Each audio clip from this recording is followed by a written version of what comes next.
kita muliakan Sahibul Bait, guru kita bersama Habib Syarif bin Husain Shihab, dan guru kita juga Habib Muhdar bin Idrus Al-Kab, habaib yang sepuh-sepuh yang tidak bisa kita sebutkan karena belum terlalu hafal juga bin-binnya. Ini sepuh semua, ini duduk sini sepuh. Ya, kita tidak lupa juga ketua majelis kita Habib Muhammad, yang alhamdulillah ada tamu juga kita malam hari ini dari Tanjung Selor, Habib Faris bin Toha Al-Kam, dan para guru, para ustadz yang hadir malam hari ini. Tentunya kita bersyukur kepada Allah karena kita bisa berkumpul di dalam perjumpaan ini, yang tidak lain kita semua dipanggil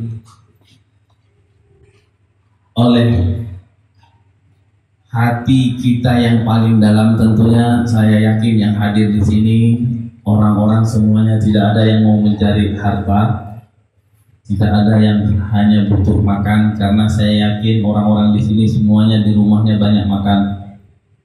Tapi panggilan kita di sini tidak lain karena di tempat ini adalah tempat yang penuh berkah dan mubarakah, dan malam ini juga memperingati haul daripada ayahanda beliau, yang dimana tentunya ayahanda beliau adalah orang yang soleh, yang insya Allah yang dekat dengan Allah Subhanahu wa Ta'ala. Karena itulah harapan kita hadirnya kita di tempat ini tidak lain, kita ingin mengharap berkah dari beliau almarhum.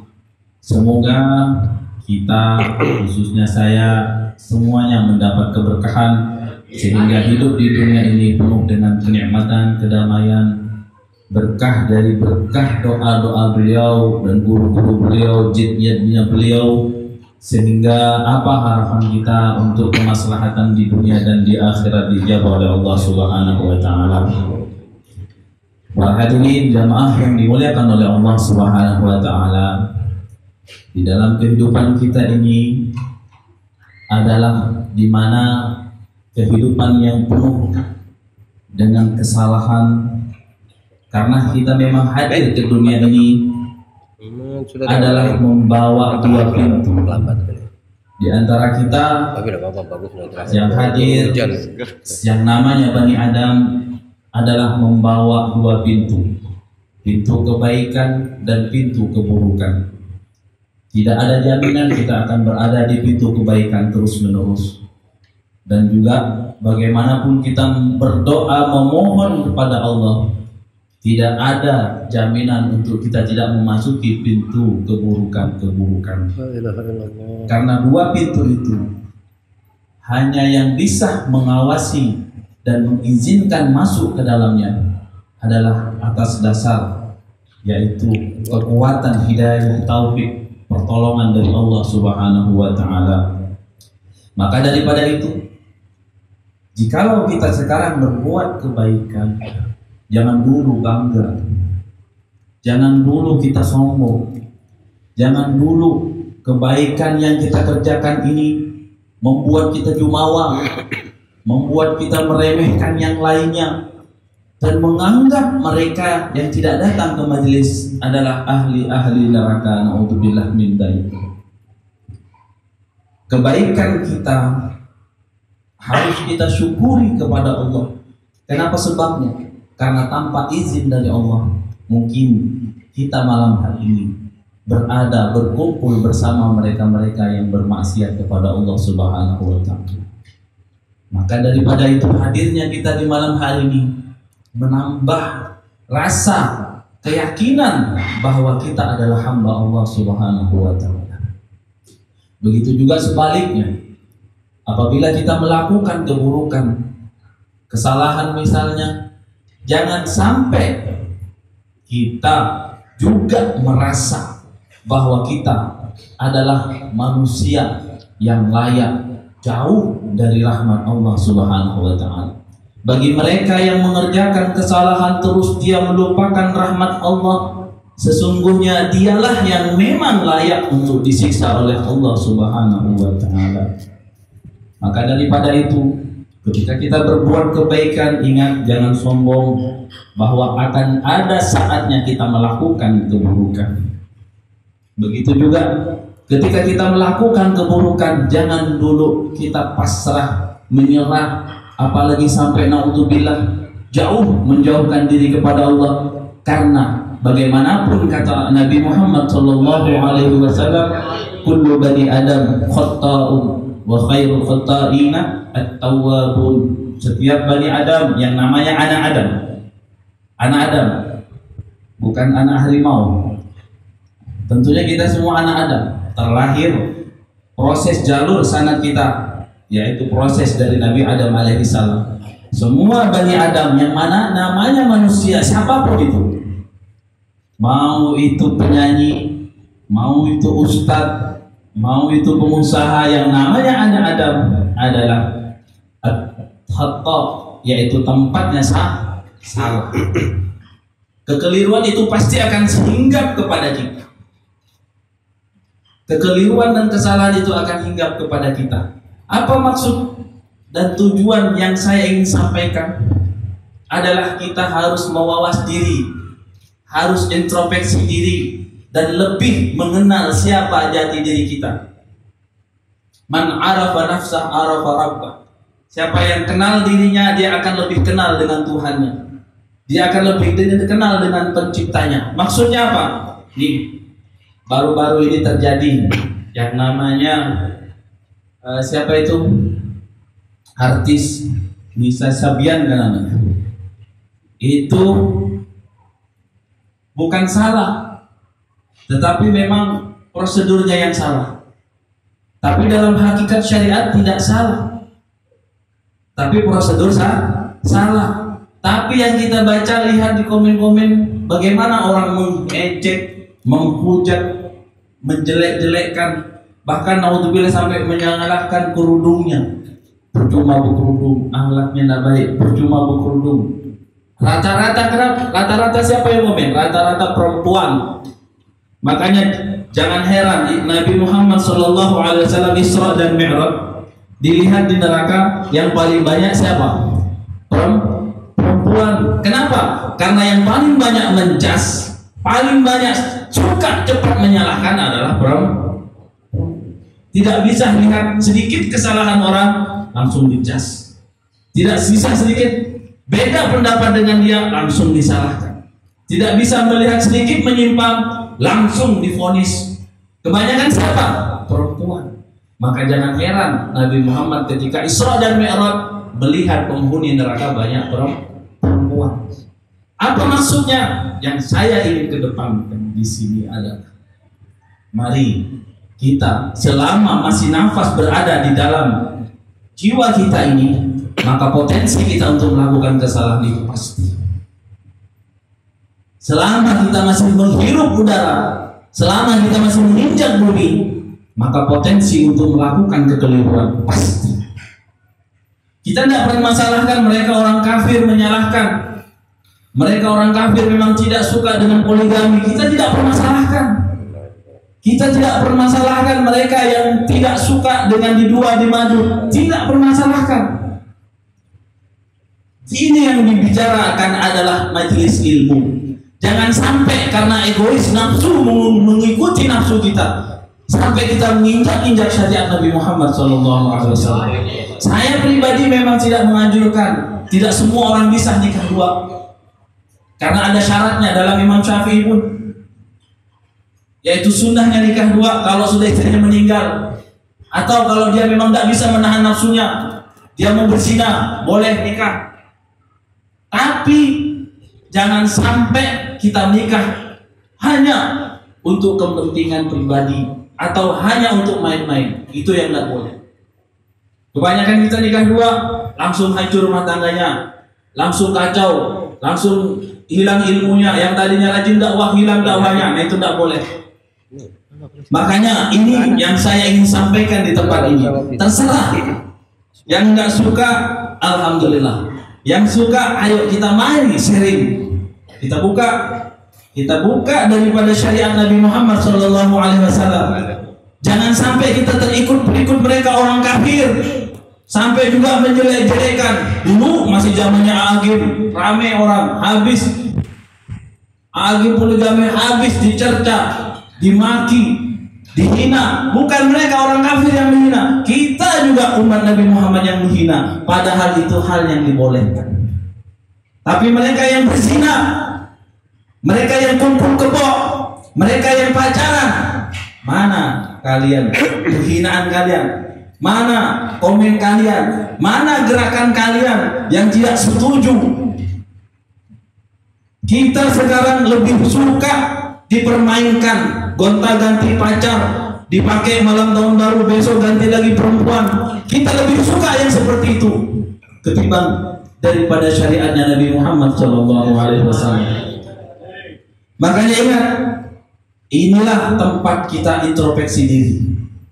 Tidak ada kita ini bisa suci tanpa daripada izin Nabi, izin daripada Allah Subhanahu wa Ta'ala. Makanya daripada itu, ketika kita ingin menjas, menghukumi sesuatu, lihat potensi kita. Lihat kita ini bisa enggak untuk selamat dari apa yang kita benci tersebut. Kalau kita bisa juga terjun seperti itu, maka alangkah baiknya jangan sampai menjas. Bagaimana? Kita doakan, ya Allah jaga saya dan jaga dia, ampuni dosanya dan ampuni kekeliruan saya. Itu lebih nyaman, lebih bagus dan lebih ikhtiar yang nyaman kepada Allah Subhanahu wa Ta'ala. Makanya jamaah yang dimuliakan oleh Allah Subhanahu wa Ta'ala, karena ini penceramah masih banyak, saya tidak bisa berpanjang lebar walaupun karena paksaan dari Habib Syarif. Jadi mudah-mudahan kita semua diberikan rahmat oleh Allah Subhanahu wa Ta'ala, diberikan kekuatan iman lahir dan batin. Mudah-mudahan kita semua dijaga, diselamatkan oleh Allah dari perkara yang tidak kita inginkan, dari perkara yang menghinakan. Mudah-mudahan semuanya yang hadir dijamin oleh Allah tidak meninggal kecuali dipastikan masuk dalam surga Allah Subhanahu wa Ta'ala. Wassalamualaikum warahmatullahi wabarakatuh. Ustaz Hadi ini udah pernah lepas dari bab ini kalau tapi kalian harus ambil ilmu dan pelajarannya, ya.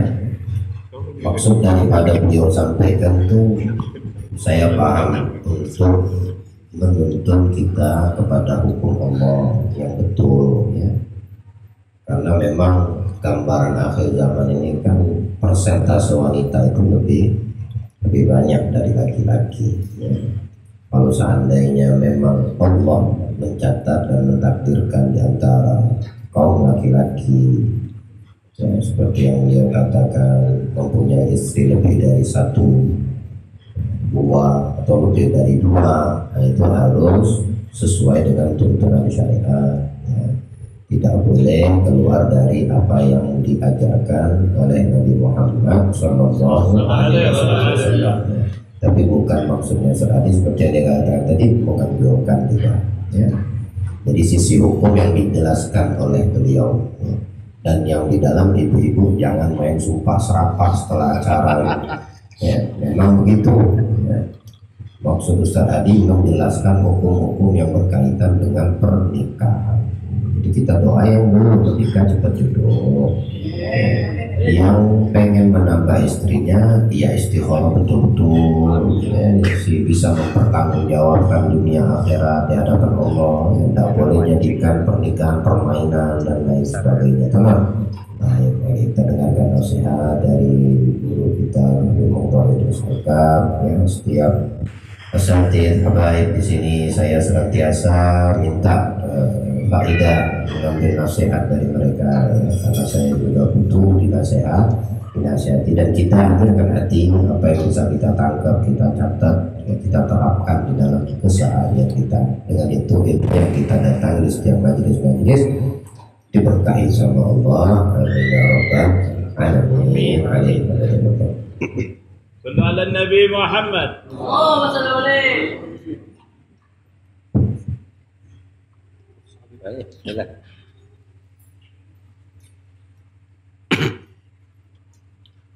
Bismillahirrahmanirrahim. Assalamualaikum warahmatullahi ta'ala wabarakatuh. alhamdulillahilladzi hadana bihadza wa ma kunna linahtadiya laula an hadana Allah. Allahumma shalli wa sallim ala sayyidina Muhammadin Iftahi babi rahmatillah adada nafi'anillah salatan wa salam daimin bidawami mulkillah wa ala alihi wa sahbihi wa ba'd.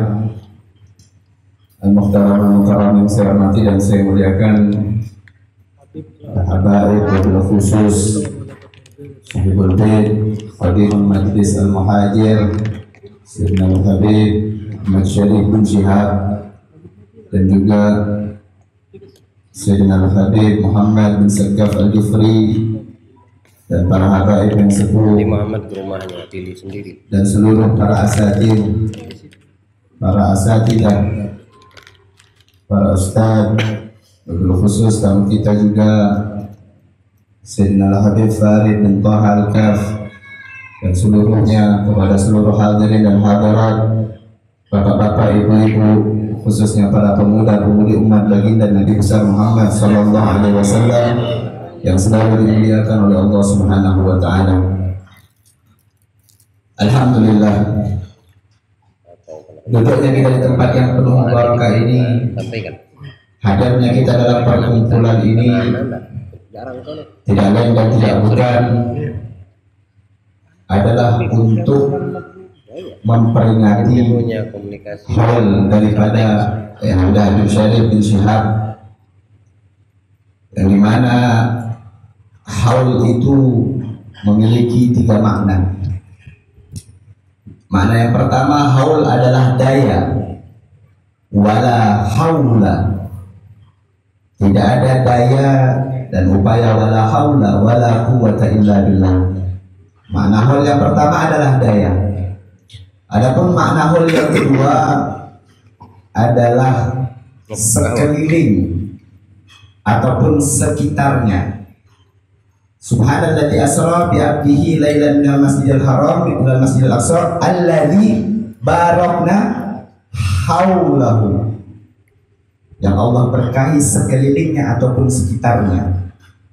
Itu makna haul yang kedua. Adapun makna haul yang ketiga adalah memperingati setiap wafatnya selama setahun bagi orang yang telah meninggal dunia.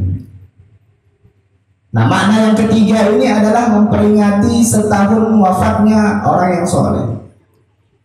Yang dimana kita duduk di tempat yang penuh barakah ini adalah untuk memperingati daripada haul Ayahanda Habib Syarif bin Syihab, yang dimana kita yakini beliau adalah orang yang soleh, orang yang dekat dengan Allah Subhanahu wa taala. Dan kita berharap kepada Allah semoga kita bisa mendapatkan keberkahan daripada beliau. Amin. Amin Allahumma amin. Sedangkan acara yang kedua adalah memperingati Isra wal Mi'rajnya Nabi besar Muhammad sallallahu alaihi wasallam. Yang dimana Allah Subhanahu wa taala memperjalankan Nabi Muhammad sallallahu alaihi wasallam untuk berjumpa langsung dengan Allah Subhanahu wa taala. Asbabnya tidak lain dan tidak bukan untuk menghibur Nabi Muhammad sallallahu alaihi wasallam. Karena sebelum Isra wal Mi'rajnya Nabi Muhammad itu pamannya Abu Thalib meninggal dunia. Seorang pamannya Nabi yang ketika Nabi Muhammad SAW dihujat, dicaci maki, dihina dan bahkan hendak dibunuh, itu Abu Thalib yang terdepan melindungi Nabi Muhammad SAW. Maka ketika wafatnya Abu Thalib, Nabi Muhammad SAW sangat sedih. Maka setelah belum lagi kering kesedihannya Nabi Muhammad SAW, wafat lagi istri tercinta Sayyidatuna Khadijah Al-Kubra, yang dimana Sayyidatuna Khadijah merupakan istri yang sangat dan paling dicintai oleh Nabi Muhammad SAW. Yang dimana Sayyidatuna Khadijah sebelum menikah dengan Nabi Muhammad SAW terkenal dengan tiga orang yang kaya raya. Sebelum menikahnya dengan Nabi Muhammad SAW, dia sangat berwibawa, Dia sangat disegani oleh orang-orang kafir Quraisy, sehingga bahkan saking kayanya Sayyidatuna Khadijah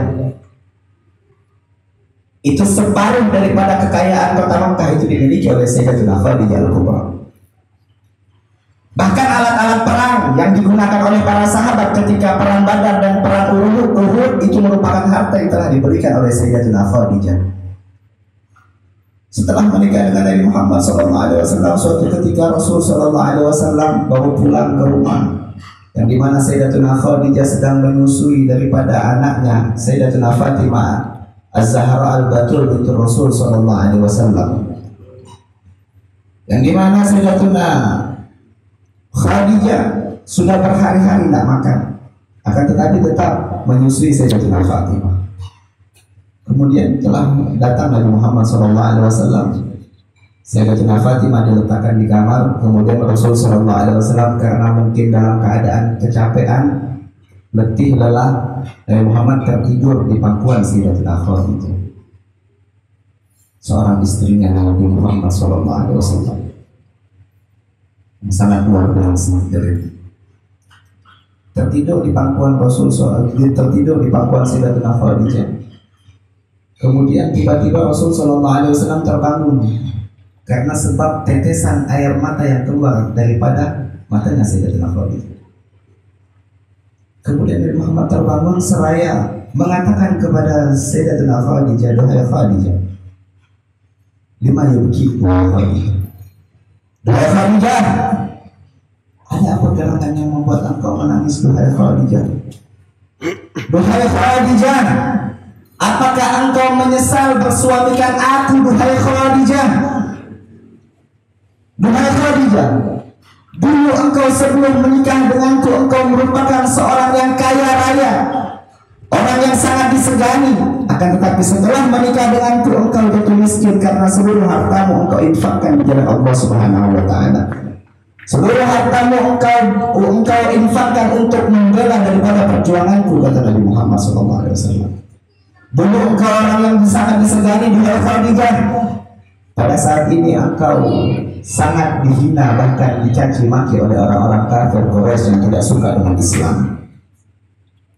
Duhai Khadijah, apakah engkau menyesal bersuamikan aku, duhai Khadijah? Maka pada saat itu pun Sayyidatuna Khadijah mengatakan, "Ya Habibi, ya Rasulullah, duhai kekasihku Rasulullah, duhai Rasulullah, bukan itu yang membuat aku menangis, duhai Rasulullah. Bukan itu yang membuat aku sedih, duhai Rasulullah. Yang membuat aku sedih, yang membuat aku menangis," kata Sayyidatuna Khadijah, "dulu aku merupakan orang yang kaya raya, duhai Rasulullah. Akan tetapi saat ini aku jadi miskin, duhai Rasulullah. Saat ini aku sudah tidak memiliki harta, duhai Rasulullah.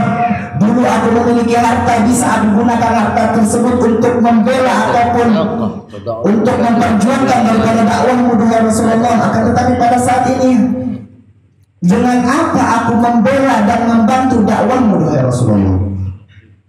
Duhai Rasulullah, andaikan aku telah wafat, andaikan aku telah meninggal dunia, duhai Rasulullah, dan engkau memiliki dan engkau membutuhkan harta untuk membela ataupun untuk memudahkan daripada perjuanganmu, duhai Rasulullah, maka engkau galilah kuburku, duhai Rasulullah. Engkau kumpulkan tulang-tulangku, duhai Rasulullah. Engkau jual agar uangnya ataupun dananya bisa engkau pergunakan untuk membantu daripada dakwahmu, duhai Rasulullah." Seorang wanita yang sangat luar biasa, hadirin. Seorang wanita yang Allah Subhanahu wa Ta'ala kirim salam kepada dia. Sebelum Isra wal Mi'rajnya Nabi Muhammad, Sayyidatuna Khadijah pun wafat, sehingga membuat Nabi Muhammad SAW dalam keadaan sedih yang sangat luar biasa. Sehingga Allah Subhanahu wa Ta'ala pun menghibur Nabi Muhammad SAW. Kemudian Allah mengatakan kepada Jibril, "Ya Jibril, turun engkau ke bumi. Turunlah engkau ke bumi katakan kepada kekasihku Muhammad bahwasanya aku telah mengundang dia untuk menghadap kepada aku. Maka pada saat itu pun Jibril alaihissalam masuk ke surga, memasuki daripada taman-taman buruk, masuk kepada taman-taman buruk. Buruk itu tidak seperti yang diceritakan yang di TV-TV. Buruk itu dikatakan di TV-TV, saya pernah dengar itu Ustaz siapa, Allah. Itu dia bilang buruk itu kuda yang bersayap ada tanduk satu. Ya biasa kan? Pernah dengar kayak gitu? Nah buruk itu tidak kayak gitu. Buruk itu lebih kecil daripada kuda, lebih besar daripada keledai atau himar. Itu buruk. Dan apabila dia ingin naik, itu kaki yang di belakang memanjang.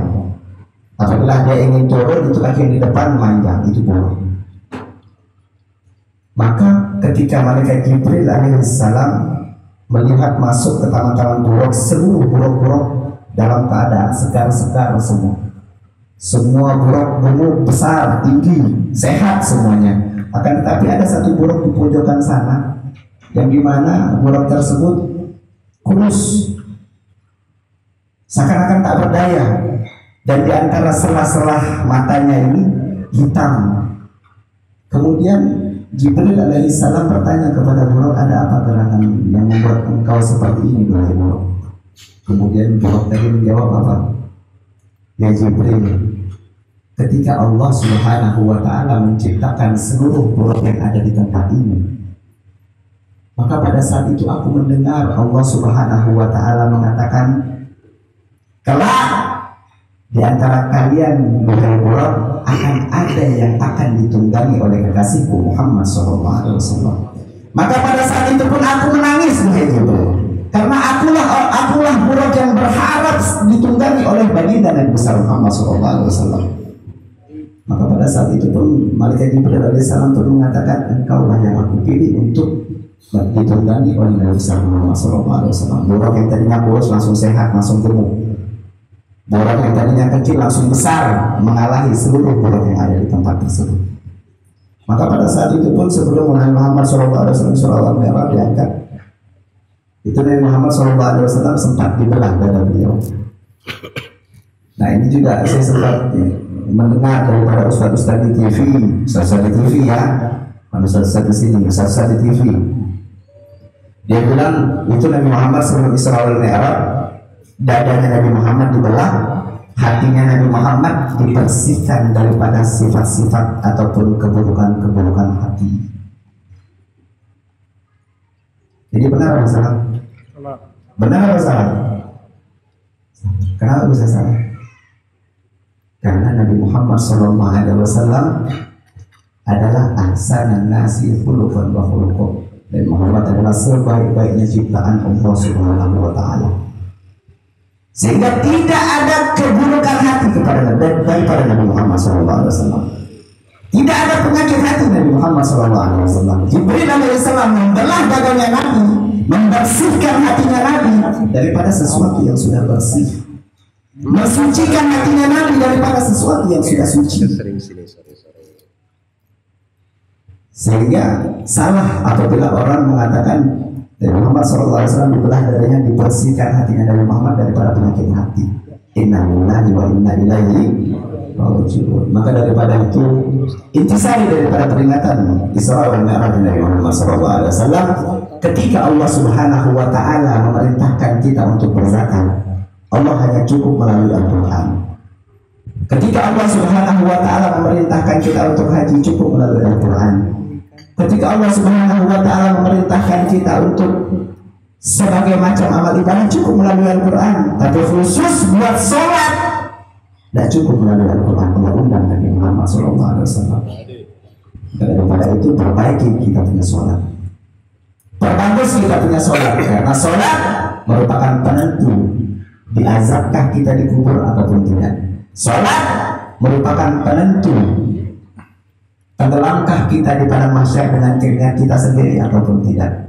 Sholat merupakan penentu tergelincirkah kita daripada jembatan Shiratal Mustaqim atau enggak. Sholat merupakan penentu masuk surga kah kita atau masuk neraka kah kita. Sholat merupakan penentu sukseskah kita hidup di dunia sampai ke akhirat. Maka dalam hal itu terbaik kita punya sholat, terbagus kita punya sholat, karena sholat merupakan amal ibadah yang pertama kali yang akan ditanya oleh Allah Subhanahu wa ta'ala. Bahkan dikatakan dalam suatu hadis Rasulullah SAW mengatakan, man taraka sholatan muta'ammidan faqad bari'at lahu dhimmatullah. Barang siapa yang meninggalkan sholat secara sengaja, maka ketahuilah dia telah terlepas daripada janji-janji Allah. Maksudnya apa? Allah menjanjikan ketika kalian sedekah, Allah menjanjikan kalian akan mendapatkan pahala segini. Ketika kalian berbakti kepada kedua orang tua, Allah akan menjanjikan pahala seperti ini, pahala yang besar dan sebagainya. Ketika kalian puasa, Allah akan menjanjikan ini dan itu dan sebagainya. Akan tetapi ketika kalian tidak sholat, seluruh janji-janji tersebut telah dihapus oleh Allah Subhanahu wa ta'ala. Pembukanya dengan sholat. Maksudnya apa? Seluruh amal ibadah yang kita lakukan, pembukanya dengan sholat. Kalau kita tidak sholat, maka seluruh amal ibadah tidak ditanya oleh Allah Subhanahu wa ta'ala. Kita berharap kepada Allah Subhanahu wa ta'ala asbab daripada perkumpulan ini, semoga Allah perbaiki sholat kita, Allah perbaiki hidup kita, Allah berikan hidup kita daripada keberkahan dunia sampai akhirat. Amin amin Allahumma amin. Mungkin disini dapat saya sampaikan. Wassalamualaikum warahmatullahi wabarakatuh. على النبي محمد. Assalamualaikum warahmatullahi wabarakatuh.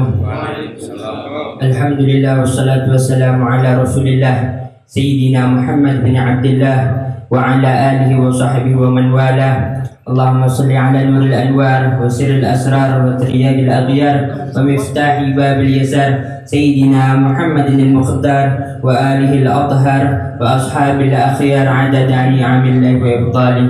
Rabbi shrah li sadri wa yassir li amri wa hlul 'uqdatam min lisani yafqahu qawli. Amma ba'd. Alhamdulillah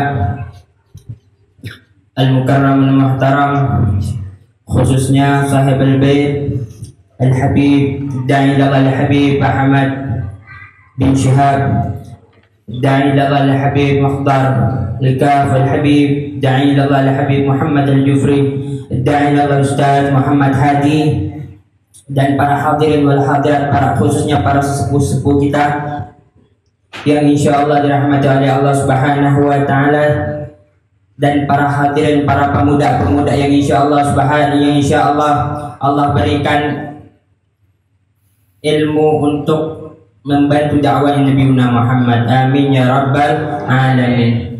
Alhamdulillah, Allah Subhanahu wa ta'ala perkumpulkan dan pergerakan kita di dalam tempat yang penuh mubarakah ini. Dan alhamdulillah Allah Subhanahu wa ta'ala tidak memberikan sesuatu yang membuat orang dekat kepada Allah, melainkan Allah sendirilah yang memilih hamba tersebut. Dan perlu kita ketahui, pergerakan tubuh kita zahir dan batin ini merupakan bentuk litagarrub ila Allah Subhanahu wa ta'ala. Al-Habib Muhammad bin Sumit, seorang ulama daripada negeri Sibam, beliau mengatakan daripada ungkapan syair beliau mengatakan bil harakat takunul barakat wa bil hizzi yaskutus samar, bil tawajjuhat takunul muwajahat, bil isti'dadat takunul imdadat.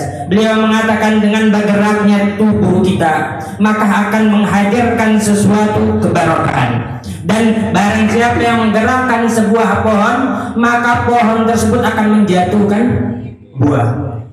Dan barang siapa yang menghadapkan dirinya zahir wal batin kepada orang-orang yang berhubungan dengan Allah dan Nabi Muhammad, maka mereka akan menggerakkan tubuh mereka dan menghadapkan wajah mereka kepada orang yang mendekatkan tersebut. Dan barang siapa yang mempersiapkan dirinya untuk menerima daripada sir-sir orang-orang soleh, maka mereka lebih cepat memberikan karena hamba tersebut, orang tersebut telah diberi kesiapan oleh Allah Subhanahu wa ta'ala. Alhamdulillah, Allah Subhanahu wa ta'ala tidak menggerakkan hati kita, melainkan Allah Subhanahu wa ta'ala juga lah yang memilih kita. Dan di malam hari ini juga diselenggarakan haulnya mertua atau ayah dan Habib Muhammad Syarif bin Syihab, yang dimana saya dulu sebelum tahu dulu ada Habib meninggal, itu keluarga saya rame-rame datang ke pengantaran jenazah beliau. Tahu-taunya itu mertuanya Habib Syarif, Masya Allah. Dan beliau yang menggerakkan tangan beliau ketika mencari nafkah untuk menggerakkan tangan beliau mengaduk parfum walet tersebut bersama istrinya dengan tangan yang penuh keberkahan. Subhanallah, ini yang harus kita ikuti, jangan nyuruh orang ya. Ini mertuanya Habib Ahmad Syarif bin Syihab yang menggerakkan tangannya sendiri. Ini parfum walet baunya bukan main ini. 7 hari 7 malam kalau yang tidak mati mungkin baunya masih ada melengket di badan. Ya, baunya. Ini ayahnya beliau menggerakkan tangan mengadon dengan adonan yang berkualitas sehingga daripada hasil jeripaya mertuanya Habib Ahmad Syarif ini banyak orang yang datang untuk membeli parfum walet tersebut. Dan ini yang diajarkan para utusan-utusannya Allah Subhanahu wa Ta'ala, Nabi Zakaria dan khususnya Nabi Muhammad. Mereka bergerak sendiri mencari nafkah, bukan orang lain yang disuruh. Ya, mudah-mudahan kita bisa ngikutin mertuanya Habib Ahmad Syarif bin Syihab. Amin ya rabbal alamin. Dan ketahuilah juga di dalam malam ini juga Habib Syarif beliau memperingatkan Isra wal Mi'rajnya Nabi Muhammad. Dan perlu kita ketahui bahwasanya hadiah sebagaimana yang saya sampaikan malam kemarin, hadiah yang berkah, hadiah yang dahsyat, hadiah yang menakjubkan yang diberikan oleh Allah Subhanahu wa Ta'ala, hadiah salat. Sebagaimana yang Habib Muhtar bilang, Allah Subhanahu wa Ta'ala memberikan perintah salat bukan melalui dari perantara wahyu daripada malaikat Jibril, akan tetapi Allah yang mengundang Nabi Muhammad sallallahu alaihi Muhammad. Dan ini bentuk penghargaan yang sangat besar yang diberikan Allah kepada umat Nabi Muhammad. Dan perlu diketahuilah bahwasanya makanya oleh karena itu para ulama salafnya kita mereka memperwiridkan atau memperbanyak ibadah salat mereka sebagaimana yang dikatakan oleh Habib Abdullah bin Alwi al-Haddad di dalam kitabnya Durul Mandum, kitab jiwanya beliau mengatakan beliau mengatakan gomun ida arkhadulamu suturahu lam tulfihim rahlul wata' wal majja bal talguhum umudal ma'aribi guwa manila akrim bisujudir rukai.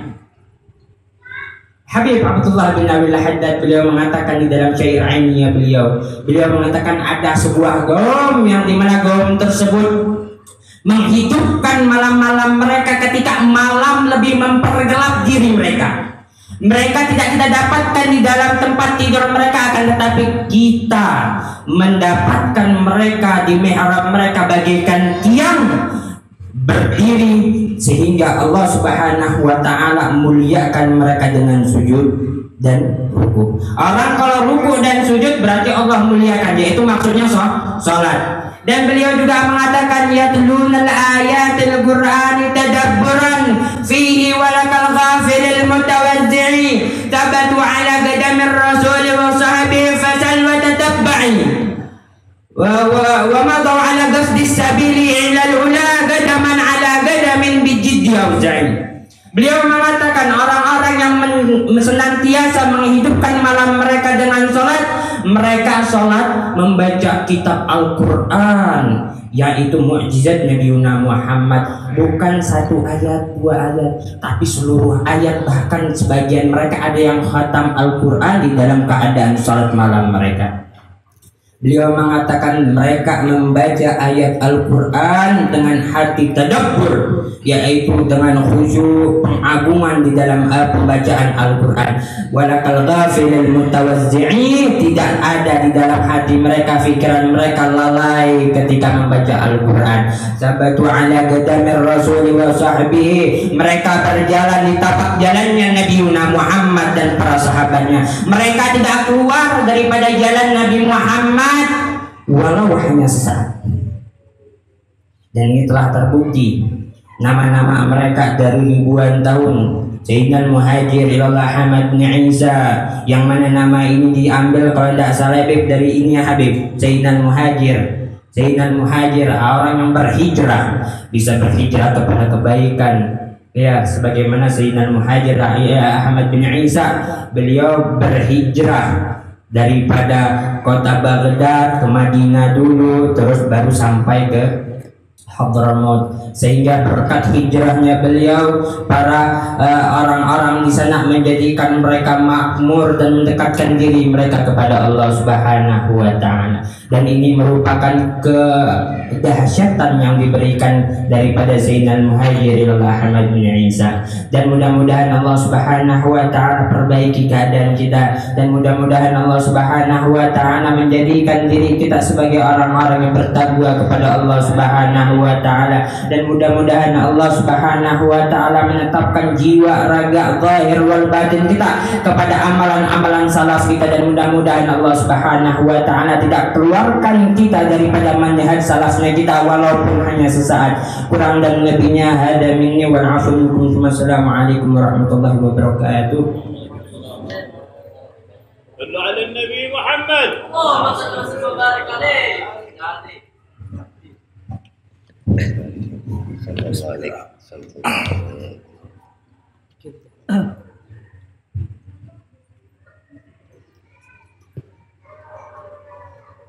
Assalamualaikum warahmatullahi wabarakatuh. Waalaikumsalam warahmatullahi wabarakatuh.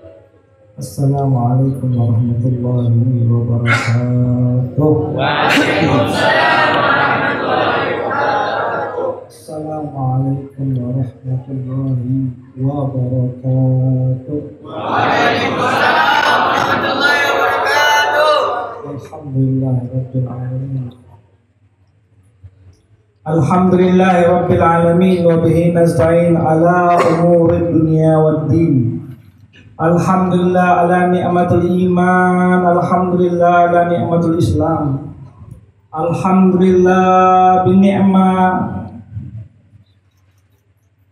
bi quwwatin ismu Nabi Muhammad sallallahu alaihi wasallam fi qalbina. Alhamdulillahirabbil alamin. Begitu banyak nikmat yang Allah berikan kepada kita, terutama dan paling utama kita bisa mengenal akan nama Allah Subhanahu wa taala. Dan lebih hebat lagi, kita bisa mengenal nama Nabi Muhammad sallallahu alaihi wasallam. Kenal saja. Kenal, bersyukur. Kita sudah kenal nama Allah dan kenal nama Nabi Muhammad, sudah pasti ada jaminan surga walaupun kena cuci dulu. Sudah pasti. Orang yang kenal pada namanya Allah, orang yang kenal padanya Nabi Muhammad, sudah pasti masuk surga. Walaupun ada yang dicuci dulu. Bukan dicuci di laundry, merakai. Tapi mudahan ada pun yang hadir kita bersama-sama bergandengan pada tangan Nabi Muhammad SAW. Dan di malam yang penuh kebaikan, kita bisa berkumpul kepada orang-orang saleh, kita bisa berkumpul kepada orang-orang alim, kita bisa berkumpul kepada orang-orang guru, orang-orang baik yang mana mereka tekun kepada Allah Subhanahu wa taala. Alhamdulillah, mudah-mudahan habibana kita, Habib Syarif dan Habib Muhdar dan kullu minal habaib dan minal ustaz dan masyayikh daripada yang hadir, Allah panjangkan umurnya. Amin. Dan Allah berikan ketaatan jiwa raganya terus istiqomah kepada Allah Subhanahu wa taala. Saya cerita sedikit tentang siapa yang kita sebut Habib. Habib Muhammad Siddiq bin Husain As-Segaf ini bukan orang sembarang ya ikhwan. Tidak sembarang. Saya pernah mau ambil ilmu dengan beliau. 3 malam saya tidur 1 kamar. Cerita ini agar kamu kita tahu. Kenapa? Ketika kita mengetahui siapa orang itu, lalu kita mengikuti jejak langkahnya, maka itu adalah jejak langkahnya Nabi Muhammad. Karena ini haul. Beda haul sama ulang tahun. Kalau ulang tahun orang bersyukur naik umurnya. Kalau haul, tidak semua. Mujiono tidak dihaulkan, Citanto tidak dihaulkan, Ujang Kijil enggak. Kenapa? Jadi orang menghaulkannya. Tapi kalau orang saleh kita haulkan. Kenapa kita haulkan? Karena daripada langkah riwayat hidup mereka itu mengandung daripada hikmah ketaatan kepada Allah Subhanahu wa taala. Karena di dalam hidupnya itu ada manaqib dalam kebaikan. Contohnya ini, si Fulan bin Fulan, dia tukang jahit. Kalau kau jahit sama dia pasti murah, itu kebaikan. Woi, kalau ada dia beres sudah tuh jahit menjahit, baru murah. Atau ada yang punya rumah makan, dia kalau ada majelis, anak majelis datang ke rumah makannya gratis. Kau mau makan, kau pesan apa aja gratis. Masya Allah, tapi beliau sudah tidak ada. Atau ada seorang guru mengaji, oi, gak ada. Kalau ada Ustadz Anu dulu tuh, Syekh Anu tuh, disitulah kami semua mengaji. Gak ada lagi orang mengajarkan mengaji macam dia itu. Cepat kau belajar mengaji. Sebelum kita belajar mengaji itu, dikasihnya air jampi dulu supaya lidah itu lembek, supaya enak mengucap. Tapi tidak ada lagi orang seperti itu. Maka daripada suar cermin daripada orang-orang saleh tadi ini yang wajib kita ikuti. Bukan hanya mengikuti pakaiannya. Ada orang baru belajar mengaji, imamanya bukan main. Macam apa? Macam selimut. Ada. Siapa bilang tidak ada? Ada. Ada juga orang baru belajar di pesantren setahun, 2 tahun. Pulang-pulang langsung pakai jubah sampai berseret jubah. Ada. Mengikuti bajunya tapi tidak mengikuti dari Rasul, itu ladannya. Nah, ini Habib Muhammad Shadiq ini satu ketika saya ini tidur sama-sama di Tanjung. Beb, tolong Beb, saya punya umi ini sakit. Coba antum lihatkan, mana tahu ada mungkin kita dapat obat. Habib Shadiq ini kasar. Tahu kasar? Bukan gosok, beda. Ada gosok, ada kasar. Kasar bisa melihat sesuatu yang tidak bisa dilihat oleh panca indera biasa. Nah, kalau beliau ini sudah melihat, ada dibacanya. Bacaan itu yang saya tanya. Apa Habib bacaan? Bentar dulu Muhammad, nanti tunggu dulu. Jadi di beliau baca dengan cara.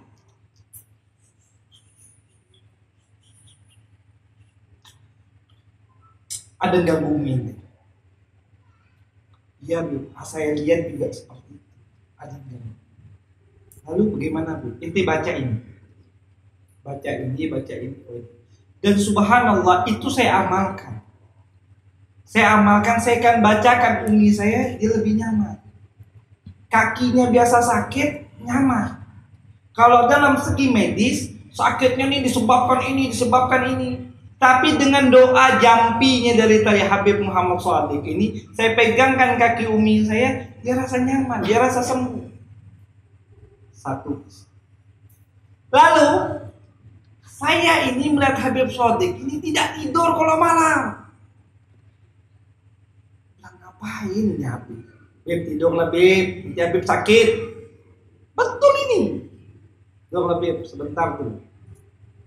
Jadi apa Habib pikirnya? Tidak ada pikir saya. So, tidak ada orang-orang saleh itu duduk nongkrong ngakak-ngakak dengan HP. Zikir. Kurang apa lagi ratib, sholawat. Berapa banyak daripada guru-guru kita menceritakan tentang karomah istimewanya daripada sholawat. Beb, sudahlah Beb, panjang ceritanya Beb, begini aja Beb. Bagaimana saya ngambil itu ini? Dia bilang, pertama, kelas pertamanya Muhammad, inti harus mengamalkan sholawat 10.000. 10.000. Berat juga Beb, kalau sana ini Beb, kalau 1.000 2.000 itu insya Allah ada lah, tapi kalau 10.000 ini berat nih Beb. Iya Beb. Terus Beb bagaimana nih? Dia bilang gini aja, 5.000 terang, 5.000 malam gelap. Aduh. Kenapa? Jangan ketawa, ini kita ikuti. Mungkin tidak bisa hari ini, jangan sampai besok tidak. Ini contoh daripada orang-orang saleh untuk mendapatkan derajat mereka kepada Allah Subhanahu wa Ta'ala yang meminta gandengan oleh Nabi Muhammad. Karena sholawat itu penggandeng daripada ilmu, penggandeng daripada doa, penggandeng daripada seluruh ibadahmu. Biar orang ibadah 10.000 kali sujud, kalau tidak dibarengi dengan sholawat itu tidak sampai itu. 10.000 Muhammad, masa ente tidak bisa? Apa yang dibaca? Udah ente sekarang ente sholawat, ente mau apa? Allahumma sholli ala sayyidina Muhammad kah, atau shollu ala Nabi Muhammad kah, atau sallallahu ala Muhammad? Ambil pendek aja, sallallahu ala Muhammad. Ente siap mengamalkan? Saya bilang, Beb, mungkin saya tidak amalkan ini hari, tapi saya pegang sudah ini amalan. Mengamalkan sholawat 10.000. Ini Habib Shadiq orangnya, kalau saya bilang gayanya, dia kalau hidup di atas gunung hidup, di tengah laut hidup, tengah hutan hidup. Hebat ini Habib. Tidak susah. Beb begini-gini tuh muncul Habib. Cepatnya kok Beb. Iya. Kenapa? Hati mereka bersih, jauh daripada kesombongan. Kalau gaya-gaya Ustaz sekarang ini, kalau tidak dijemput tidak mau datang. Minta maaf ini, betul. Maka kita mengikuti daripada jejak-jejak 10.000. Sekian bulan saya mencoba untuk mengamalkan. Lalu ada orang sakit. Sakit ini dia diganggu jin. Saya baca ini nama. Saya baca. Sembuh ini orang kena jin. Sembuh. Dia datang sama saya jam 11:30 malam. Sembuh. Orang itu sembuh, saya diganggu jin malam-malam. Waduh, bilang ini jin musibah tadi dari jadwal. Kaki saya gemetar, nggak mau berhenti. Aduh, gimana caranya? Baca. Tidak sembuh. Nah, aku bilang bagaimana? Tidak. Apa? Karena belum melewati satu fase ini. 10.000 itu. Baca. Aduh, belum lagi. Ini pakai tasbih susah ngitung 10.000 nih. Ada tasbih kita enak ngitung 10.000. Aduh, aku bilang kacau. Akhirat itu sudah jam subuh, jam 6 apa? Jam 6 pas setengah 7 baru saya bisa tidur. Begitu saya bangun, sudah hilang, nggak gemetar lagi. Sudah enak. Jam 2 siang datang lagi jin itu. Aduh, aku bilang, aku telepon Habib ini tidak aktif. Coba aku datang ke rumahnya, HP-nya dicas. Coba aku datang ke rumah. Bib, tolong Bib. Saya ini diganggu jin. Begitu saya mau dekat rumah antum ini berkurang rasa jin, kaki saya bergetar. Tidak suka dia Muhammad sama saya. Coba Bib, antum dulu. Yang antum siksa dia nih, jin. siksa lu deh. Begitu dia tak lari sudah dia Muhammad. Betul tidak bentar lagi kaki saya. Beb, kenapa begitu Beb? Ente belum sampai 10.000. Nah, aku tahu Beb, tadi malam aku baca aja selawat tuh banyak-banyak. Mungkin ente kasih 10.000 dulu. 10.000. Siapa yang mau ngamalkannya 10.000? Saya kasih malam ini. Angkat tangan. Gak ada yang kepingin. Lu, ente gak kepingin dan ngamalkan selawat 10.000? Gak mau? Angkat tangan. Siapa mau angkat tangan? Biar kasihkan ijazah. Katanya itu hukum ijazah. 10.000. Ambil saja dulu.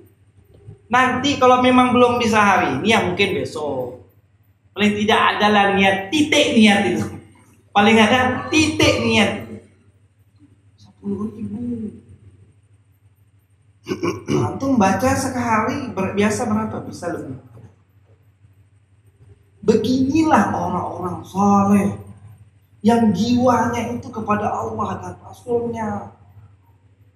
Ini yang harus kita ikuti. Ini yang harus kita teladani. Agar kenapa? Agar kita sampai kepada Allah Subhanahu wa taala dengan jalur salawat. Lalu satu kisah lagi yang Habib Muhammad ini. Lalu satu kisah lagi dengan Habib Muhammad dekat daripada beliau ketika mau meninggal. Saya ketemu di kebun. Habib kenapa? Allah Muhammad Anda marit, Anda kuat. Habib, sakit apa? Nggak tahu, kayaknya apa jantungannya ini, dadanya nggak nyaman betul. Saya ingat betul. Ya Habib, antum apa di sini aja. Jadi Anda nggak bisa melanjutin ziarah. Karena waktu itu kita orang di ziarah itu. Ya Habib. Di dalam rasa sakitnya itu mulutnya tidak berhenti untuk mengucapkan Allahumma sholli ala sayyidina Muhammad. Orang-orang seperti ini yang mana lisannya berdiam, hatinya tetap terus bergerak berselawat kepada Allah Subhanahu wa taala. Berzikir kepada Allah Subhanahu wa taala. Contohnya begini. Saya dulu tak hafal lagunya Iwak PJ. Saya tidak pernah mau menghafal itu lagu. Karena selalu terdendang masuk jalan sini ada dengar di radio, dengar di mana ada anak-anak kecil bernyanyi, ada ini bernyanyi Iwak PJ, Iwak PJ, Iwak PJ. Sampai-sampai tanpa kita sadari bahwa lagu itu merekam di dalam hati kita. Maka jadikanlah sholawat itu rekaman dalam jiwamu. Ketika bibirmu berdiam, maka sholawat itu selalu bernendang di dalam hatimu. Akhirnya dimasukkan di dalam jiwa. Tanpa terasa dia terus di dalam hati. Maka hatimu pun ikut berzikir kepada Allah Subhanahu wa taala. Maka dengan kita mengenal orang-orang saleh, kita mengenal orang-orang alim, pertama satu enak ini. Ada presiden, inti ajudannya, presiden nih, ajudan. Kalau presiden singgah ke warung makan, ajudan ikut makan. Kalau presiden naik limusin, ajudan ikut naik limusin nggak? Ikut. Maka itu ketika orang itu mengikuti minal habaib, mengikuti daripada orang-orang saleh, mengikuti daripada orang-orang alim, maka tanpa terasa kau masuk dalam surga Allah Subhanahu wa taala. Maka itu cintailah orang-orang saleh, cintailah orang-orang alim, cintailah guru-guru yang mana nanti kamu tanpa terasa masuk dalam surganya Allah Subhanahu wa taala. Contohnya gini, ada imam wali min auliyaillah. Beliau ini sholat, qabul, terima Allah sholatnya, makmumnya qabul. Maka kita kalau sudah cinta sayang sama orang soleh, sayangilah. Kenapa? Karena itu akan membawa kebahagiaan duniamu, akhiratmu. Senang kita kalau kita mendekati orang-orang soleh, mendekati orang-orang alim. Jangan mendekati sama gubernur, yakalnya kau, wali kota, yakalnya kau. Tapi kalau mengikuti orang soleh, mengikuti orang-orang alim, paling tidak, paling sedikit adalah doa buat kau. Ada doa. Maka daripada itu, ya ashabana, wahai teman-temanku, wahai saudara-saudaraku, marilah kita tingkatkan zikir salawat kita kepada Allah dan Rasul. Ikutilah jejak-jejak orang soleh. Sayangilah orang-orang alim. Kenapa? Karena itulah yang akan membawa kebaikan untukmu, duniamu dan akhirat. Waghfirli wa liwalidayya warhamhuma kama rabbayani. Wassallallahu ala abdika wa rasulika nabiyyi wa ala alihi subhana rabbika idzati amma yasifun wa salamun ala al mursalin walhamdulillahi rabbil alamin.